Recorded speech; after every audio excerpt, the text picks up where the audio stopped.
성경 신명기 1장 8절 한 절 보시겠습니다.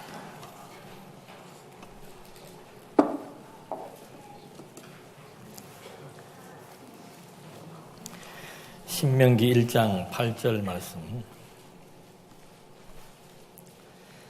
내가 너희 조상 아브라함과 이삭과 야곱에게 맹세하여 그들과 그들의 후손에게 주리라 한 땅이 너희 앞에 있으니 들어가서 그 땅을 차지할지니라.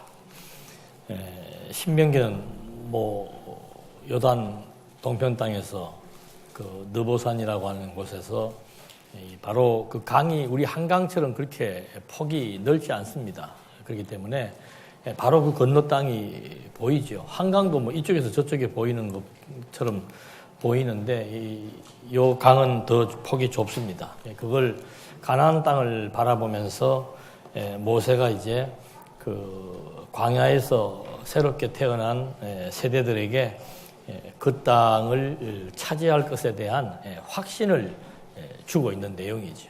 그래서 일단 좀 구약 성경 요강이기 때문에 성경 본문을 읽지는 않겠습니다만은 하여튼 구조적인 것들을 이해하면서 위치 파악을 좀 해야 될 것 같습니다. 우리가 늘 공부하고 있는 대로 창세기 1장에서 36장까지가 하나님의 언약섭리입니다. 하나님의 언약섭리라고 했을 때 우리 머리에 들어와야 되는 중요한 개념은 뭔가 하면은 나라입니다. 그러니까 하나님께서 당신을 지금 우리한테 알려주고 확인시켜주고 믿어지게 하시는 그 내용이 뭔가 하면은 하나님의 나라입니다. 그러니까 창조도 그래요. 창조. 6일 동안 창조한 그것은 단순한 우리가 살아가는 이 세계를 창조했다고 끝나는 게 아니고 노아 시대에까지 들어가서 보게 되면은 하나님이 창조해 놓은 이 피조 세계 위에서 함과 셈과 야벳에 의해 가지고 이제 나라와 나라의 경계가 나누어지기 시작하고 거기에서 자손이 번창하기 시작하고 이제 족장 시대를 거쳐서 각 나라마다의 이제 통치 제도가 완성되어지는, 그래서 그걸 다시 유치해서 올라가게 되면은 하나님의 그 6일 창조라고 하는 것도 결국은 하나님 나라에 대한 계시로구나 하는 것을 확인할 수 있습니다. 그래서 가장 중요한 그 언약은, 여기에서 중요한 언약은 물론 아담에게 하나님께서 나라를 세워주겠다고 언약을 했습니다. 근데 아담이 이제 타락으로 말미암아 아담에게 세워주겠다고 했던 그 나라는 일단 이제 중단이 되는 거죠. 누가 올 때까지? 그리스도가 오실 때까지. 그러나 그 내용은, 아담에게 약속한 내용은, 그 성격은 다르지만 그 성격이라고 하는 것은, 아담에게 세워준 나라라고 하는 것은 실체적인 나라를 의미합니다. 하나님 나라에 대한 실체적인 것을 의미한다면은 그게 이제 타락으로 그 실체적인 나라가 전개가 안 되게 된 것이죠. 왜 그런가 하면은 이미 아담의 생명이 죽어버렸고 그 땅이 저주를 받았고 했기 때문에 하나님이 저주받기 이전에 세워주겠다고 했던 그 나라는 이제 일단 중단이 된 겁니다. 그렇다고 해서 그 약속이 그냥 그대로 다 없어지느냐? 그건 아니죠. 일단 타락한 이후로부터는 이제 모형적으로 계속해서 생육하고 번성하고 땅을 이제 차츰차츰 이렇게 정복해 들어가고 각 족장들마다 가족과 또는 그 시족들을 다스려 나가는 형태들이 나타나게 됩니다. 근데 그 구체적인 것이 이제 결국은 방금 말씀드린 대로 노아 때 가가지고 나타나는데, 노아가 6장으로부터 나온다면은 5장 1절로부터 뭐가 나오는가 하면은 아담의 족보가 나오죠. 그 족보라고 하는 것은 뭔가 하면은 하나님이 아담에게 생육하고 번성하라고 약속해 준 약속이 산 영으로 거듭나고 번성된 것이 아니었고 이미 타락으로 말미암아 죽은 영이었지만 육체지만 그 육체도 계속해서 생육하고 번성시켜 나가는 거죠. 누가 올 때까지 그리스도가 오셔가지고 그 죽은 육체의 생명을 다시 새 생명으로 살려내실 때까지는 이 작업이 지속되게 되는 거란 말입니다. 그래서 노아에게도 똑같은 나라의 언약을 해주는 겁니다. 나라의 구성 요소는 자손과 땅, 통치, 국민, 국토, 국권이죠. 이건 기본 요건입니다. 그 요건을 갖추어서 노아에게도 그대로 약속을 해주고. 그러니까 아담에게 해줬던 그 약속의 내용이 그대로 또 노아에게도 그대로 약속의 내용이 전개되어져서 노아 때는 이제 아까 말씀드린 진짜로 세 아들에 의해 가지고 살아가는 지역들이 이제 다 이렇게 구분되게 됩니다. 그걸 이제 사도행전에서 바울은 하나님께서 나라의 경계를 정하시고 이런 얘기하죠. 나라의 경계를 정했다는 그것이 전부 근거가 이렇게 하나님께서 아담에게 세웠던 그 언약에 근거해서 이제 구체화되는 내용들이죠.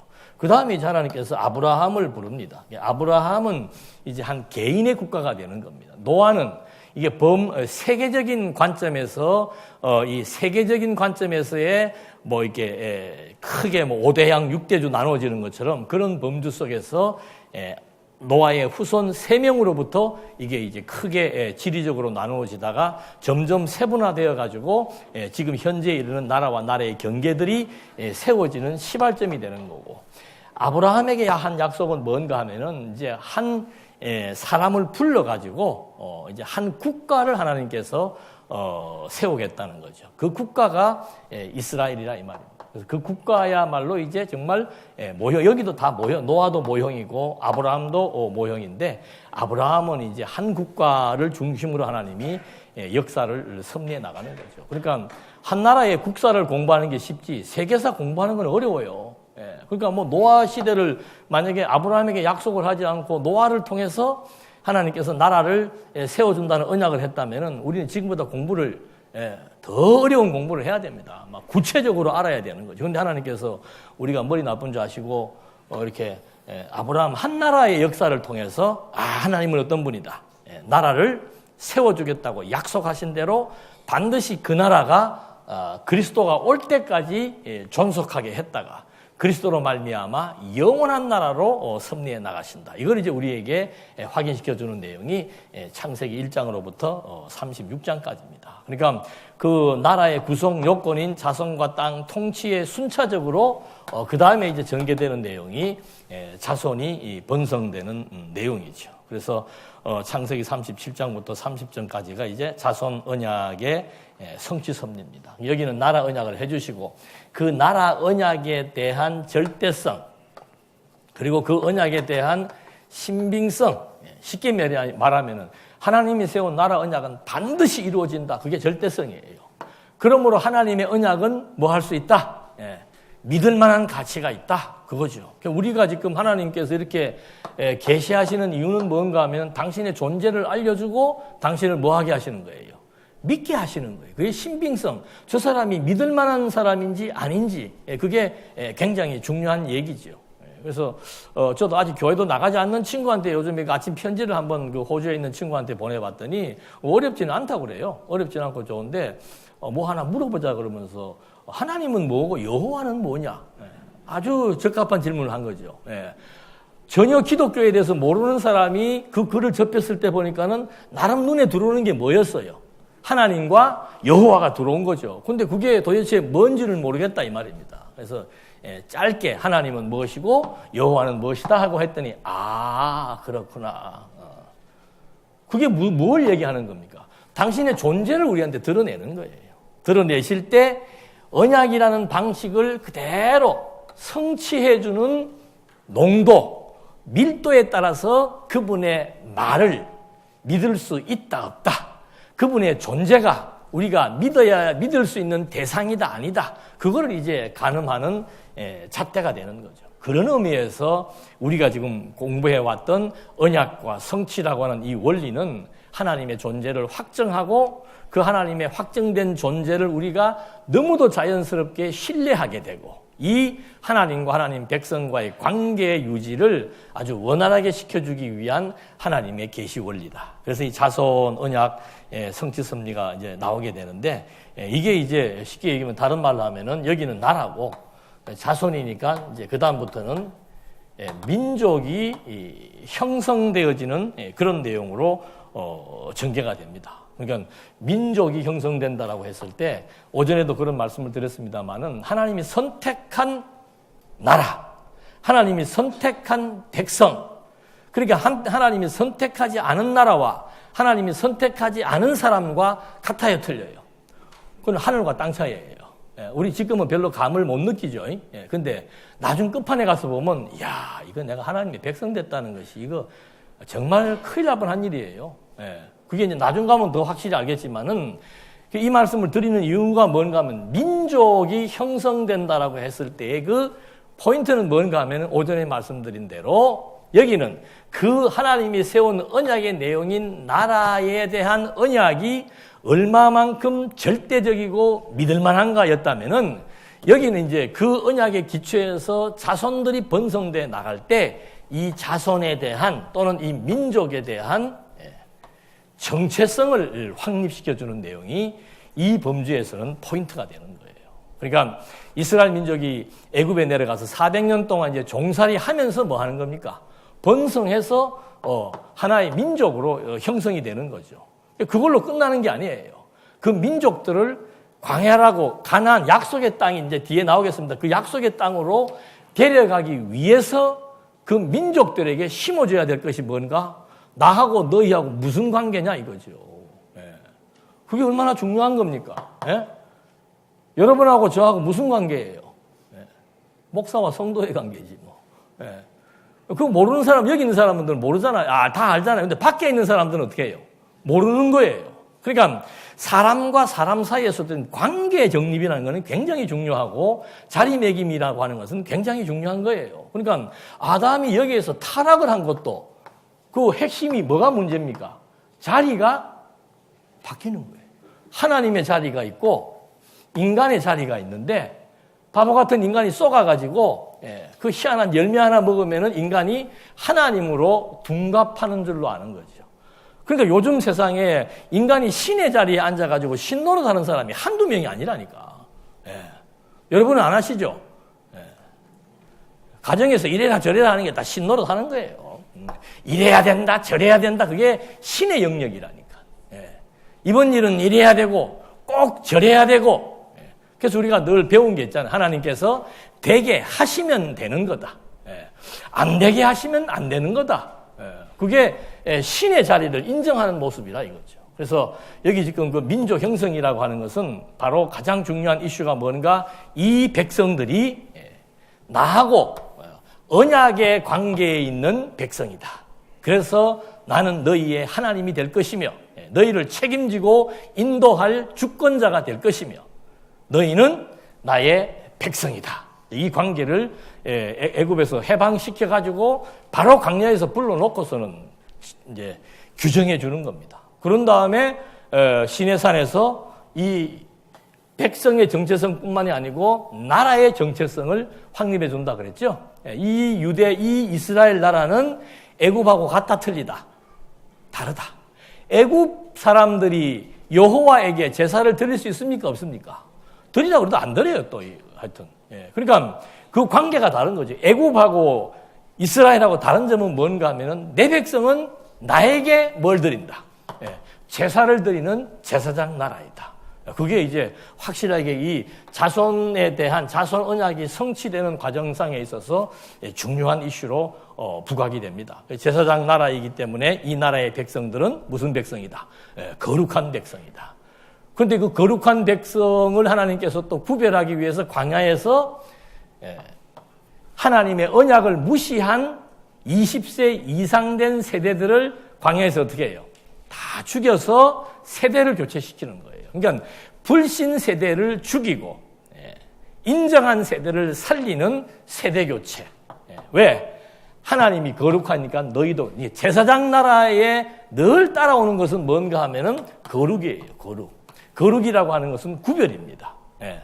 나라와 나라의 구별, 백성과 백성의 구별, 이 거룩이라는 것은 늘 따라오는 거죠. 그래서 그 같은 백성 안에서도 여기에서 세웠던 하나님의 그 언약에 대한 중요성, 언약에 대한 절대성, 그걸 확인시켜 주시려고 어떤 사건을 통해서 어떻게 평가하는지를 보게 해서 그 평가의 결과에 따라서 하나님이 20세 이상을 이제 다 광야에서 죽이고 적박골이 흐르는 가나안 땅은 들어가지 못하게 하시는 하나님의 섭리 역사. 이게 민수기 30장까지의 내용입니다. 그러니까 그 자손이라고 하는 것이 민족이 형성되게 되는 장소, 방법, 기간 전부 다 예언된 대로 언약한 대로 그대로 형성이 되는 거예요. 애굽이라고 하는 장소, 400년이라고 하는 기간, 학대를 받는 과정, 이게 다 예언된 대로 하는 거죠.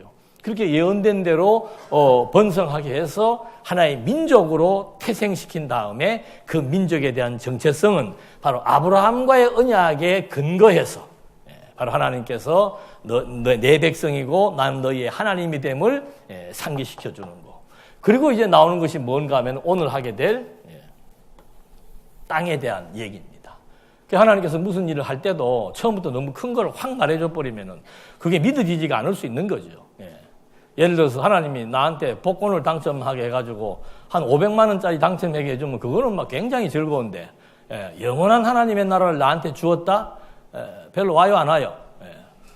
그럼 별로 감이 안 오죠. 500이 훨씬 나한테 가깝게 오는 것처럼 하나님의 섭리도 항상 이렇게 순차적으로 하나하나 이렇게 보여주고 믿어지게 해 나가시는 거죠. 그래서 요단강 동편 땅을 남겨두었다가 그 땅을 먼저 정복하게 해주는 겁니다. 민수기서에 나오는 내용인데 그 땅은 이제 여기에서는 그거 뭐 좀 이따 이 땅언약 성취 섭리에서의 중요한 것은 뭔가 하면은 민족 형성, 여기는 영토 확보입니다.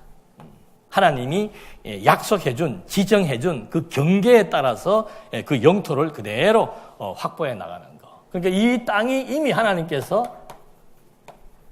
확정해 놓은 땅이라는 거죠. 여기는 그 백성에 대한, 민족에 대한, 나라에 대한 정체성을 밝혀주었고, 여기는 언약에 대한 절대성과 신빙성을 확인시켜 주었고, 그 다음에 여기에서는 그 영토를 통해서 하나님은 이미 다 확정성을 가지고 일하신다 이 말입니다. 될지 안 될지가 모르는 게 아니고 이미 그 땅은 너희에게 뭐 했다? 주었다는 거죠. 밟기도 전에 주었다고 확정해 놓은 하나님의 확정성. 이게 있기 때문에 우리는 살아가면서 힘이 나는 거예요. 시작도 확정해 놓았고 과정도 확정해 놓았고 미래도 하나님이 확정해 놓으신 대로 하나님이 섭리하신다는 거. 거기에 하나님하고 나하고 관계는 뭔가? 하나님이 나의 아버지가 되고 나는 당신의 자녀가 되었다는 거. 그 관계는 이 확정된 내용을 그대로 받아들이는 거. 그래서 그것을 기업이다, 유업이다고 말할 수 있는 겁니다. 그래서 가장 그 영토 확보에 대한 내용이 이제 민수기, 신명기, 여호수아, 사사기를 통해서 이제 확인이 됩니다. 그 다음에 이제 마지막 나오는 것이 통치죠, 통치. 통치에서도 여기서 이제 통치를 확립합니다. 통치권을 확립을 해주는데, 늘 내가 계속 반복해서 이런 말씀을 아마 좀 들으시는 분은 아실 거예요. 이 룻기서부터인가? 룻기서부터 마지막 에스더까지 그 내용의 핵심은 뭔가 하면은 통치 형태를 말해주고 있는 겁니다. 다른 것 없어요. 여기에 통치 형태는 뭔가? 하나님이 세운 왕을 통해서 하나님이 통치하시느냐? 안 그러면 인간이 자기들이 세운 왕을 통해서 인간적인 정치에 의한 통치를 해나가느냐. 그것이 이제 이 통치에 있어서의 핵심입니다. 그러니까 신정정치라고 하는 것은 종교성이죠. 신이 그 나라의 왕이 되어가지고 통치해 나가느냐, 아니면 그냥 왕이 그 나라를 통치해 나가느냐. 그게 어디서부터 나오는가? 사무엘서부터 그게 직접적으로 언급되고 있죠.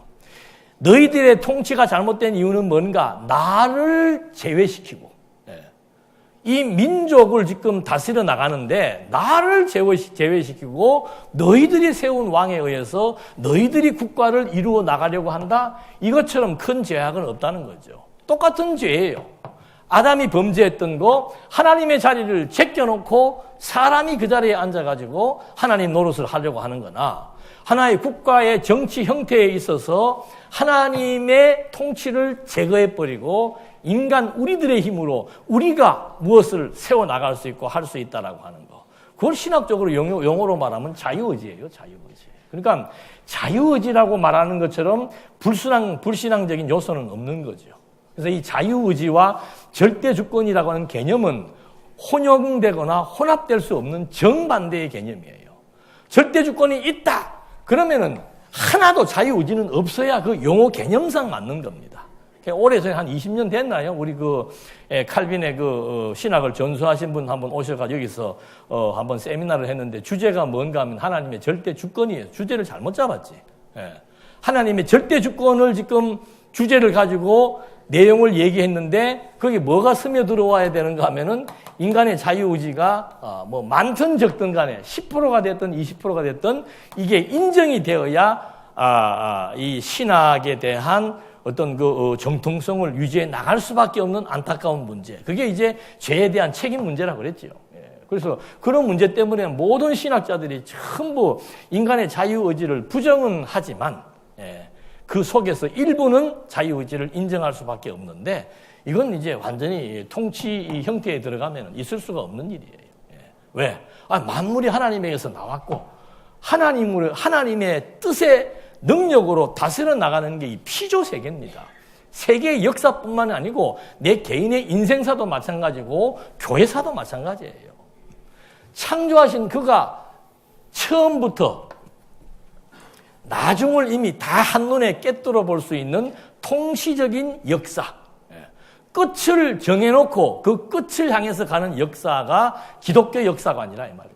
왜 그런가? 하나님의 뜻에 의해서 세워진 계획대로 하나님의 능력으로 집행되기 때문에 하나님의 통치를 부정한다? 이건 그것처럼 큰 불신앙은 없는 거죠.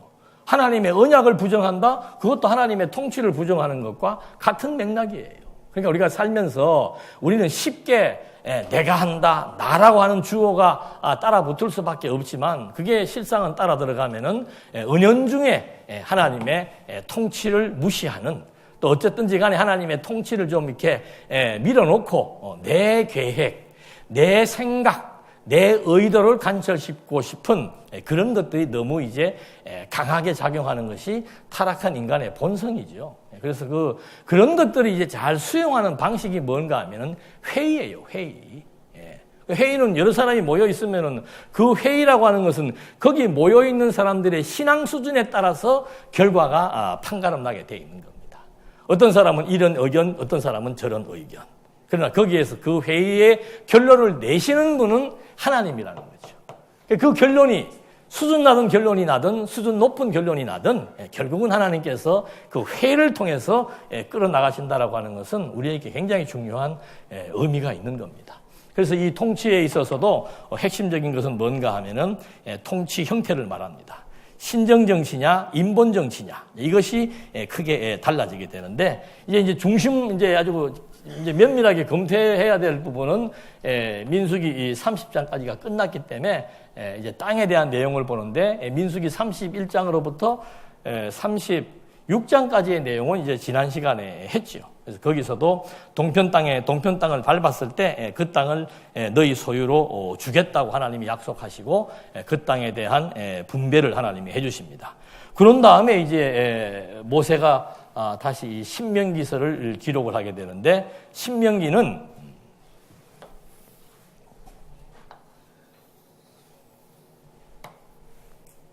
여기가 이제 약속의 땅이죠. 여기가 이제 모세가 신명기를 쓰게 된 느보산이 있는 쪽이고 여기 서가지고 이쪽 땅을 바라보면서 이제 글을 쓰고 있습니다. 근데 출애굽기는 뭔가 하면은 여기에서 출발합니다. 람셋, 애굽 땅이죠. 람셋에 출발해가지고 어디까지 오는 경로인가 하면은 시내산이에요. 이게 시내산은 애굽 사람들, 이방인들이 부르는 산 이름이 시내산이에요. 히브리 사람들이 부르는 이 산 이름은 무슨 산이에요? 예, 호렙산. 백두산이라 그러기도 하고 장백산이라 그러는 것처럼 이 시내산을 시내산이라고 부르기도 하고 호렙산이라고 하기도 해요. 그래서 신명기에 가면 이제 호렙산 얘기가 계속 나옵니다. 왜? 이제 이미 이스라엘의 어떤 그 언어적 의미를 가지고 설명하기 위해서 그런지는 모르지만 하여튼 이 시내산까지의 과정이 출애굽기의 내용입니다. 그러니까 출애굽기의 내용에서 가장 중요한 사건은 뭐예요? 여기예요, 여기. 여기로부터 여기까지 걸어왔을 때 여기에 모여서 하나님이 여기에서 뭘 주는 겁니까? 이제 시내산 언약을 세우는 거죠. 그 시내산의 언약이 내용이 뭐라 그랬습니까? 제사장 나라 그리고 거룩한 백성이라고 하는 국가에 대한 정체성 확립시켜주고 그 다음에 율법을 주고 이게 이제 출애굽기 내용이죠. 그 다음에 레위기에서 제사장 나라를 유지시켜 나갈 수 있는 실제적인 규례, 성별 규례지요. 거룩한 백성이니까 거룩한 백성을 계속해서 유지시켜 나가기 위해서 성별 규례를 주시는 겁니다. 그 다음에 나오는 내용이 뭔가 하면은 성별 규례는 레위기고 율법 다음에 나오는 내용이 뭔가 하면은 성막이죠. 성막.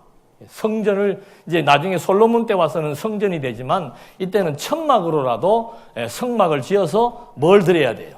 제사를 드리는 내게 대하여 제사장 나라가 된다라고 약속하신 이스라엘의 정체성, 그 백성들은 내게 대하여 거룩한 백성이 되리라고 하는 이스라엘 백성의 정체성, 그걸 이제 실현시켜 나가는 것이 뭔가 하면은 성막을 통한 규례의 실현이죠. 그래서 유대인들에게 있어서의 성전이라고 하는 것, 제사라고 하는 것이 중요한 이유는 뭔가 하면은 단순한 제사 행위 때문에 그러는 게 아니에요.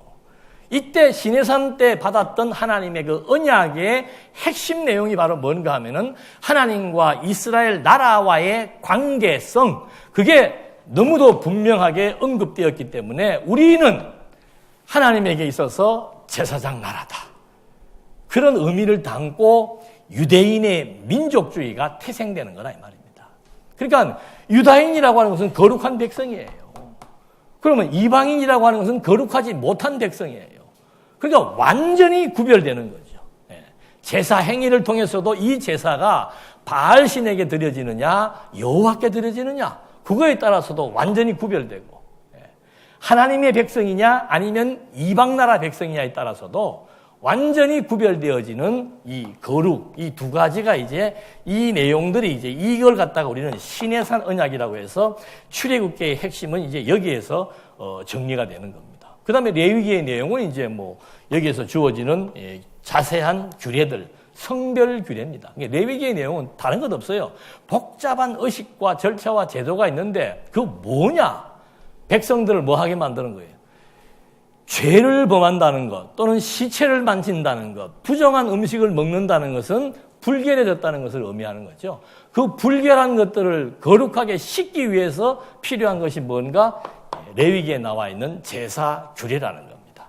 그 다음에 민수기에서는 어떻게 되는가 하면은 람셋에서 시작해가지고는 이렇게 가가지고 여기에 이제 머무는 겁니다. 민수기에서 가장 중요한 사건은 이거예요. 가데스 바네아.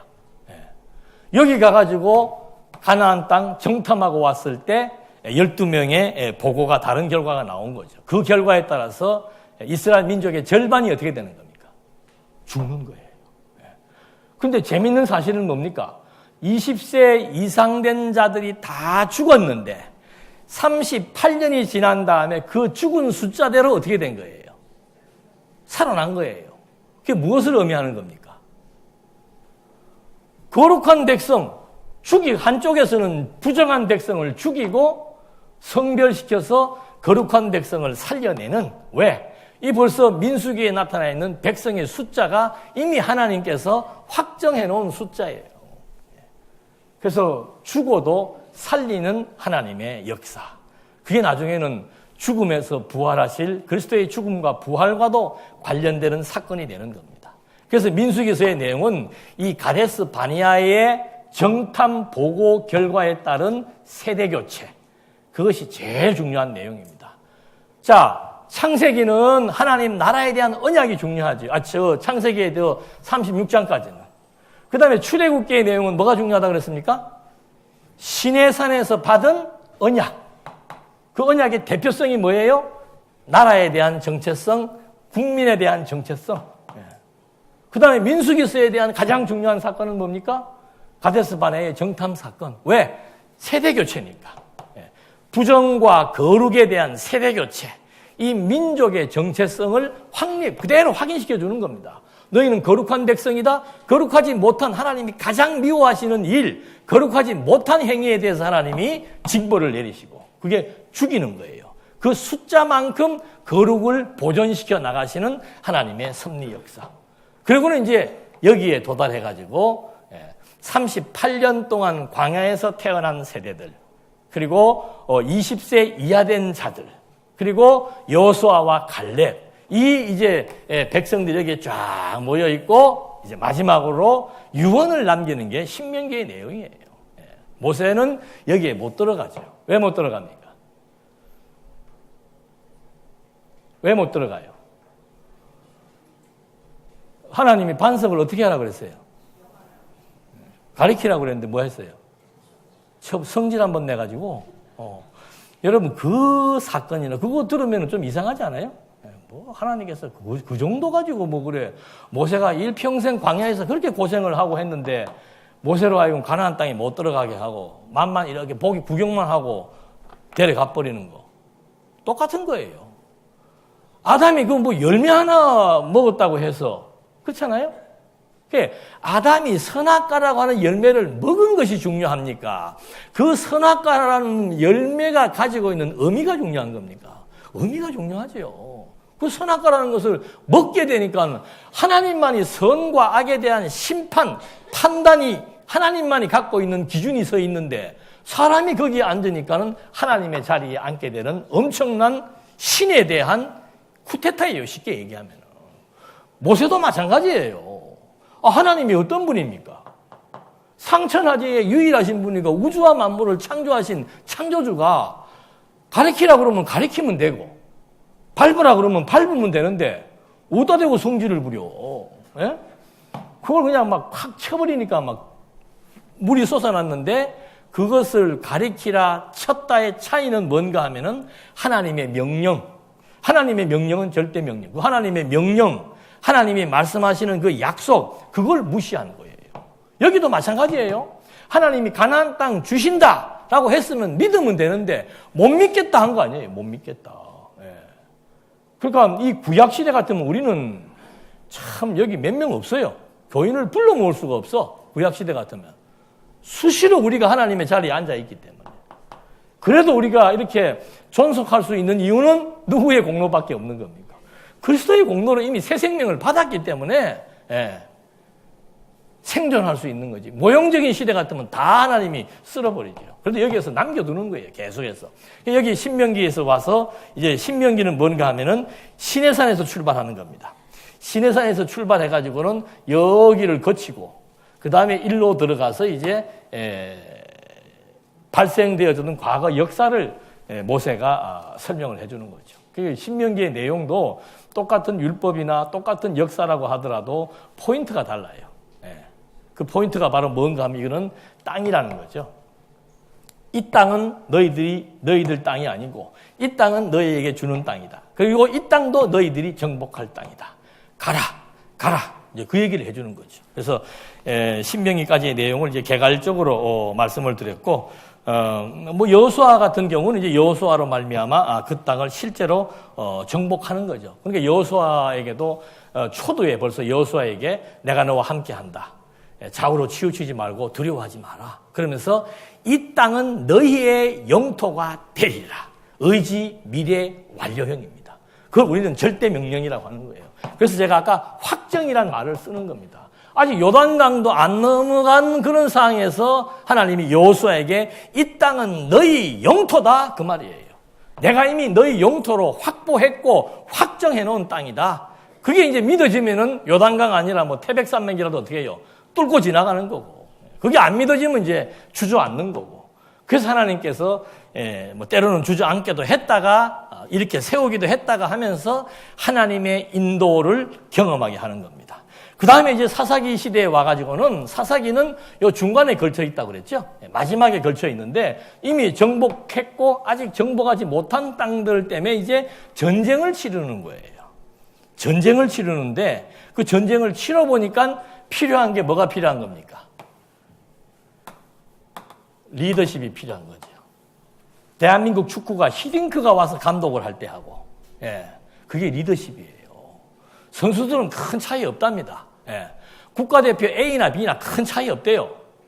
근데 이 감독 한 사람이 와서 딱 다른 그걸 해버리니까는 우리가 그때 4강에 들어갔습니까? 우리나라 역사상 있을 수도 없는 일이에요. 일본이 한국하고 야구하면서 계속 고민하는 이유가 뭔지 아십니까? 일본은 고등학교 야구가 7,000개랍니다.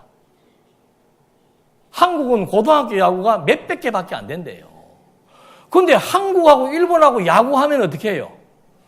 때로는 비기기도 했다가 때로는 지기도 했다가 또 때로는 한국이 어떻게 해요? 아마 이제 오늘인가 저도 야구를 좋아해서 야구 잘 보는데 오늘인가 내일인가 아마 결승전을 또 일본하고 해요. 우리나라 선수들은 일본하고 할 때는 새로운 DNA가 생성이 되는 거죠. 그러니까 이거 일본 사람들은 한국하고 시합만 하면 불안한 거야. 저도 져면은 바보 되는 거고 이기면은 본전이에요. 7,000개 데리고 야구 재원들이 7,000개 학교 속에서 선수를 뽑아가지고 대표를 뽑는 거 하고 수백 개 되는 데서 대표를 뽑는 거 하고 쓰면은 상대가 안 되는 거죠. 그래서 이 리더십에 대한, 통치에 대한 생각을 백성들로 하여금 전쟁이라고 하는 걸 통해서 갖게 만들어주는 거예요. 그 내용은 뭔가 하면 이제 계속해서 리더가 없으니까는 범죄하게 되고, 범죄하니까 또 전쟁에 패하게 되고, 패하게 되니까 또 리더를 보내가지고 이기게 되고, 그게 지금 계속 반복되는 겁니다. 아무리 머리가 나빠도, 우리가 하나님 배반하고 우상 섬기다가 남의 나라의 노예가 되었다가 그 다음에 하나님이 반드시 누구를 보내요? 그냥 전쟁을 치르는 게 반드시 사사가 리더란 말입니다. 사사를 보내가지고 전쟁 치면 어떻게 해요? 이기는 거야. 그러니까 가만히 생각하니까 이 전쟁에 누가 중요합니까? 사사가 중요해요. 하나님이 중요하다는 건 나중에 가야 생각이 나고, 이 전쟁을 치르고 나라를 좀 견고히 하려면 누가 필요하다? 사사는 막 자꾸 이렇게 바뀌니까 재미가 없고 누가 필요하다? 그래서 이 왕이라고 하는 걸 생각하게 되는 거예요. 사사기 마지막 장에 왕이 없으니까 어떻게 된다? 백성들이. 나중에는 왕이 있어도 백성들이 어떻게 해요? 그러니까 왕도 왕나름에 어떤 왕이 세워지느냐에 따라서 백성들의 생각이나 태도나 삶의 질이 달라지게 되어 있는 거죠. 사울이 세워졌을 때 그 사울은 백성들의 요구에 의해서 하나님을 배제하고 백성들의 요구에 의해서 세워진 왕 사울이 통치했을 때 많은 어려움이 있었고 결국은 사울은 자살해버리지요. 그러나 하나님이 확정해놓은 왕의 혈통, 유다 혈통, 거기에서 왕이 세워졌을 때는 이제 남북이 12지파가 처음으로 통일되게 되는 통일왕국 시대를 이루게 하시는 하나님의 섭리 역사. 그에 대한 예고가 뭔가 하면 이제 사사기를 통해서 그런 생각들을 갖도록, 왕에 대한 필요성을 갖도록 통치 섭리 역사가 이루어지기 위한 준비 과정으로서의 사사시대에 나타나 있는 역사가, 전쟁의 역사가 여기에서 전개되고 있는 거죠. 민수기도 1장에서 36장까지인데 30장까지는 백성에 관련된 문제고 31장으로부터는 땅에 관련된 문제로서 민수기에서 하나만 보게 되면은 백성과 땅의 경계를 넘나드는 그런 그 중심의 자리를 잡도록 하나님이 섭리해 주시는 거죠. 그러니까 어떤 성경을 보더라도 항상 뒤에 나오는 것과 연결이 되어 있고 또 크게 잘려지는 이런 부분들에 있어서는 반드시 뒷부분의 내용을 미리 암묵적으로 예시해 주거나 준비해 주거나 하는 내용으로 성경이 이렇게 전부 연결, 고리를 갖고 있다는 거죠. 그래서 여러분들이 참 신기한 게 이런 연구를 하게 되면은 성경은 66권으로서 저자가 다르고 그것이 기록된 기간을 보니까는 약 한 1600년이라고 하는 엄청난 기간에 있어서 40명의 다른 기자들, 다른 세대에 있는 사람들이 기록을 했는데 그걸 뚝 펼쳐서 읽어보니까 여기로부터 시작해서 끝까지 뭐가 있다는 거예요? 일관성이 있다는 거죠. 계속해서 말하려고 하는 하나의 쟁점이 딱 있고 주제가 있고 그 나누어지는 단원마다의 의미가 앞과 뒤가 서로 이렇게 연결되어지는 연결고리를 가지고 있다라고 하네요. 여러분, 구약 성경이 끝났습니다. 그리고 구약 성경의 끝부분이 뭔가 하면은 말라기서예요. 말라기서가 뭘 말해주고 있습니까? 하나님께서 치료의 광선을 이제 비춰주겠다는 거죠. 근데 이 구약의 끝부분이 치료의 광선 보내주겠다는 걸로 끝나게 되어 있었는데 예수님이 구약의 족보를 타고 여기에 오심으로써 구약과 신약을 연결시켜주는 내용이 마태복음 1장 1절에 소개되고 있다라고 하는 거. 그뿐만 아니고 신약도 마찬가지죠. 그래서 이 성경이라고 하는 것은 이렇게 논리의 일관성을 가지고 있고 통일성을 가지고 있기 때문에 성경은 일단 이론적으로 봤을 때도 진리가 분명하다. 그걸 우리가 확보한 거 아니에요. 성경신학의 우월성이라고 하는 것은 파편적인 것이 아니에요. 다양성을 인정을 하지만 그 다양한 것이 하나로 이렇게 통일성을 유지하고 있다는 것. 이것이 이제 성경신학의 우월성이고 이것이 전개하고자 하는 핵심이 되는 겁니다. 그래서 지금 이제 요 땅에 대한 내용들을 이렇게 확인을 해봤고 이제 오늘은 이제 신명기 이 본문 내용으로 접어 들어가게 되는데 신명기의 내용은 크게 세 단원입니다. 신명기는 과거에 대한 회고, 과거에 대한 회고가 신명기가 여기로부터 시작해서 이렇게 올라가는 과거의 회고입니다. 과거를 회고하고 그 다음에 현재에 있어서 나타나는 것이 뭔가 하면은 율법에 대한 교육을 해주는 겁니다. 왜 율법에 대한 교육을 해주는가 하면은 그 율법을 통해서 이스라엘 국가가 하나님에 대하여 제사장 나라가 되고 하나님에게 성별의 백성이라고 하는 사실을 이제 율법을 통해서 계속해서 확인시켜주고 있는 거죠. 그러니까 여기에도 보면은 제사장 나라라고 하는 그 정체성을 밝혀주고 있고 그 다음에 나오는 게 율법입니다. 그리고 제일 마지막 그 다음에 나오는 게 성막이에요. 그러니까 제사장 나라라고 하는 것을 율법을 통해서 확인을 하고 성막을 통해서 실제적으로 실현해 나가는 이런 이제 세 가지의 축이 쭉 이렇게 돌아가면서 전개되기 때문에 과거를 회고하면서 이스라엘 민족들에게 다시 한 번 더 우리가 여기까지 오게 된 원인이 뭐고 이유가 뭐냐 이 말입니다. 첫 번째는 뭐예요? 여기까지 오게 된 이유가 뭐예요? 물론 아브라함과의 언약에 기초한 것이죠. 좀 더 구체적으로 들어가면은 아브라함과의 언약은 하나님께서 이스라엘 나라를 세워주겠다라고 했던 그 언약인데 하나님께서 끝까지 우리를 이렇게 데리고 여기까지 온 이유 중에 하나는 또 뭔가 하면 우리가 하나님에게 이 나라가 어떤 나라이기 때문에 제사장 나라이고 우리가 하나님의 친백성, 하나님이 거룩하기 때문에 하나님의 백성만 거룩한 거예요. 그래서 그 거룩성, 이거를 이제 하나님이 그대로 여기까지 데리고 왔다라고 하는 사실을 과거의 역사를 통해서 확인시켜 주는 거죠. 과거에 우리의 역사가 하나님과 우리 열조와 하나님과 우리와 맺었던 그 언약의 관계가 과거 역사를 보니까 확실하게 이루어졌구나. 정말 하나님의 언약은 신빙성이 있구나. 그리고는 그 다음에 율법의 계명과 규례와 율례를 통해서 이 백성들을 거룩한 백성으로 구별해 나가시는 하나님의 섭리 역사. 그리고는 이제 앞으로 너희들이 가나안 땅을 들어갔을 때 너희들은 다시 한 번도 이거 잊어버리지 마라.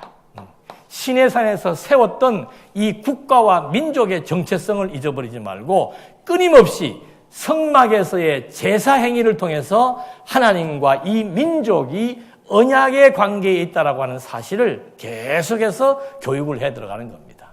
그리고는 이제 마지막으로 그것이 이행됐을 때 또는 이행되지 못했을 때 하나님께서 모압 땅에서 복과 저주를 이제 두 가지를 놓고 이스라엘 백성들에게 너희가 이제 이 젖과 꿀이 흐르는 땅에 들어갔을 때 정말 하나님의 언약 백성으로서 제사장 나라로서 거룩한 백성으로서의 율법을 통한 검증이 이루어지지 않을 때 그때 너희들에게는 이제 저주가 임할 것이고 또 그걸 잘 준수하게 될 때는 그대로 복이 임해서 그 나라가 계속해서 유지될 것이다라고 하는 약속의 말씀을 해주시는 거죠. 그러니 이제 신명기의 전체적인 구조 속에서 1장을 쫙 펼치면은 이제 뭐가 나타나야 되겠습니까? 지금까지 말했던 대로 호렙산에서의 과거 역사를 해석하는 내용이 나오게 되는 거죠.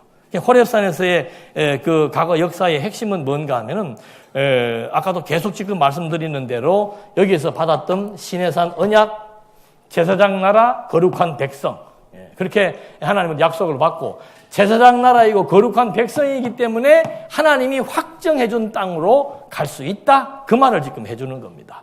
호렙산 언약을 상기시키면서 너희 나라의 정체성과 백성의 정체성이 무엇이기 때문에 너희들은 반드시 이 땅을 밟을 수 있다. 그래서 밟은 땅을 주리라.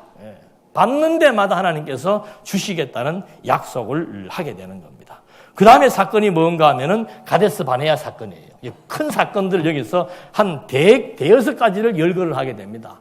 그러니까 굵직굵직한 사건, 시내산 언약에 대한 사건, 가데스 바네아의 사건, 이거는 땅의 정탐에 대한 얘기인데, 정말 하나님께서 여기에서도 언약하신 대로 여기는 나라에 대한 정체성을 언약했는데 여기에서는 세대 교체를 언약한 거예요.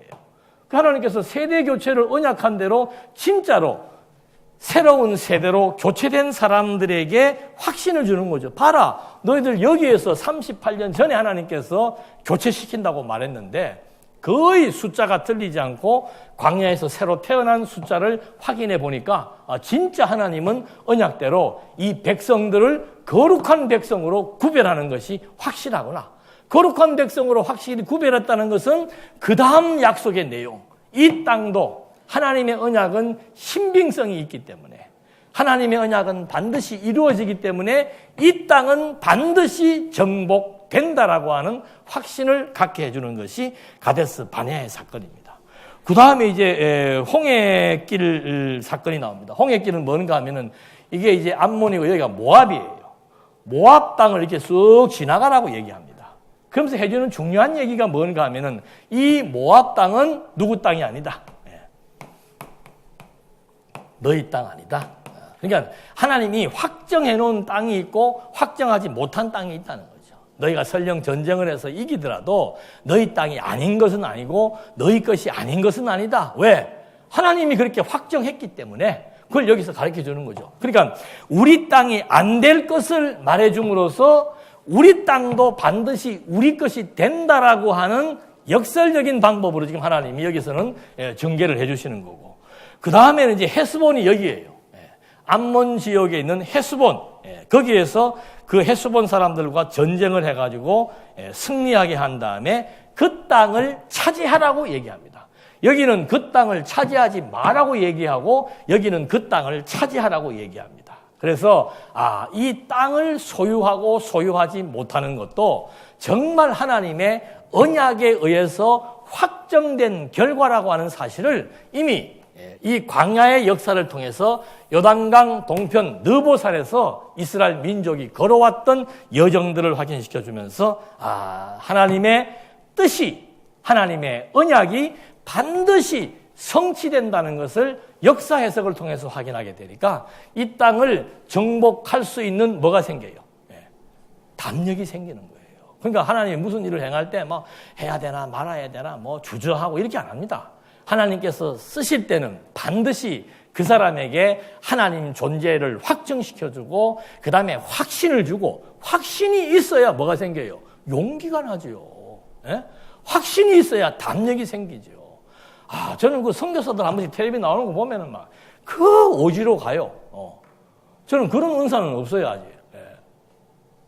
그 오지로 가가지고 막 가면은 그 사람들이 자기를 부르는 거 손으로 보인다 그러더라니까요. 여러분, 아프리카 사람들이 이쁩니까? 안 이쁩니까? 한번 보세요. 까매도 너무 까매. 이렇게 보면, 아유, 진짜 까맣구나. 예, 뭐 저는 인종차별을 해서 하는 얘기가 아니고, 우리가 잘 볼 수 없는 인종을 봤는데 그 사람들의 삶이 너무 피폐하단 말입니다. 근데 그 사람들이 사랑스럽대요. 예, 그냥 막 끌어안고, 애기들을 끌어안고 그 질병이 있는데도 불구하고. 그게 하나님이 주시는 담력입니다, 담력. 예. 이 민족은 이미 광야길 40년을 걸어오면서 육신이 어떻게 돼요? 지친다니까. 예. 지쳐 있어요. 그 얘기하면 뭐 제대로 된 고기를 먹어서 음식이 좋습니까? 매일 그냥 지겹도록 먹는 뭐예요? 예. 메뉴가 좀 바뀌어야 될 거 아니야. 예. 매일 만나. 예. 그거 먹고 지치고 지친 상태에서 여기 40년을 걸어와가지고 여기를 들어간다는 것은 여기 주둔에 있는 이미 다 공격에 대한 대비를 갖추고 있는 가나안 원주민들과 전쟁을 치러야 되는데 전쟁은 죽느냐 사느냐예요. 여기를 침략한다는 것, 여기를 들어간다는 것은 정말로 무모한 일입니다. 근데 하나님께서는 우리가 볼 때는 무모한 것처럼 보이지만은 하나님이 볼 때는 하나도 무모하지 않는 거예요. 왜? 당신이 확정해 놓은 땅이기 때문에. 그래서 하나님은 이미 심리전을 통해 가지고 이 사람들의 간담이 다 녹아버리게 만들고 여러 가지 정황과 과정들을 통해서 철저하게 하나님이 준비하게 하고 백성들의 마음에 용기와 담력을 주셔서 가나안 땅을 정복할 수 있도록 하나님이 끝까지 섭리해 나가시는 내용들, 이걸 이제 신앙적으로 확고하게 해주기 위해서 역사 해석을 하는 것을 확인해 본 겁니다. 다음 시간에는 그 율법의 내용들을 하나하나 점검해 보면서 그 율법의 내용을 통해서 율법의 내용을 통해서 이스라엘 백성들에게 어떤 교육적 효과가 있음으로 말미암아 가나안 땅을 정복하게 되는지 그걸 확인해 보도록 하겠습니다. 기도하시겠습니다. 은혜와 사랑이 풍성하신 하나님 아버지, 이스라엘 역사를 우리도 함께 회고해 보면서 정말 만사가 하나님의 작정대로 하나님의 능력으로만 집행된다는 사실을 또 한 번 확인해 봅니다. 하나님 정말 저희들에게 지혜를 주셔서 범사 하나님을 인정하게 하시고 하나님 앞에서 생각하고 판단할 수 있도록 섭리해 주시사 우리 마음에 보이는 현실이 커 보이지 않게 하시고 보이는 현실이 두렵지 않게 하시고 정말 하나님의 능력의 영광 앞에서 하나님을 힘입어 살며 기동하며 존재할 수 있도록 인도해 주시옵소서. 예수님의 이름으로 기도드립니다. 아멘.